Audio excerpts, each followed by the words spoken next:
چاہیں تو آپ بھی میم میرے ہزاروں چکر اپنے اس عالی شان آفس میں لگوا کر مجھے میری اوقات بتا سکتی ہیں، جس طرح آپ کے والد صاحب میرے یہاں چکر لگوا کر مجھے میری اوقات بتا رہے ہیں۔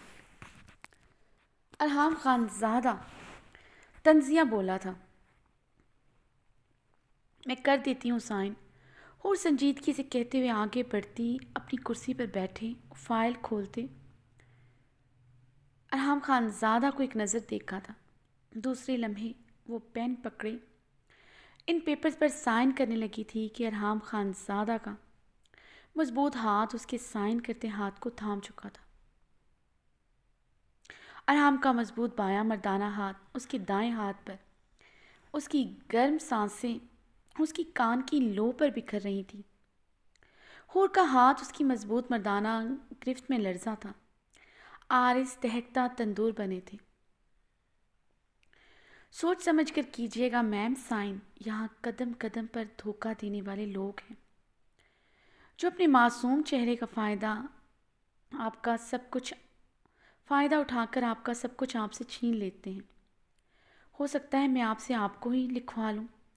ارحام نے اس کی کان کی لو کو بے دردی سے دانتوں سے کھینچتے سرد آواز میں سرگوشی کی تھی، اور اس کی سرد پھنکار نما سرگوشی اور اس کی بے رحم شدت پر کانپ کر رہ گئی تھی۔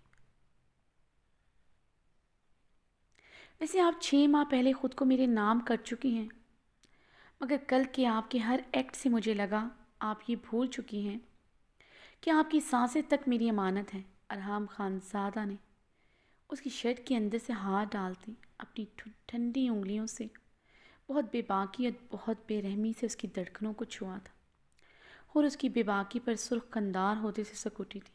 اسے دور ہونا چاہا، اس کے پیٹ پر اپنا ہاتھ جمائے اس کی کوشش ناکام بنا چکا تھا۔ کیا ہوا میم؟ اس سے زیادہ میری بے رحم شدتیں سہ چکی ہیں۔ غریب باپ سے امیر باپ کی بیٹی بنتے ہی آپ میں نازکی آ چکی ہے۔ ارحام خان زادہ نے اب اس کی سائڈ گردن پر اپنے دانت شدت سے گاڑے تھے، اس کی بے رحم شدت پر ہور کی آنکھیں بھیگی تھیں۔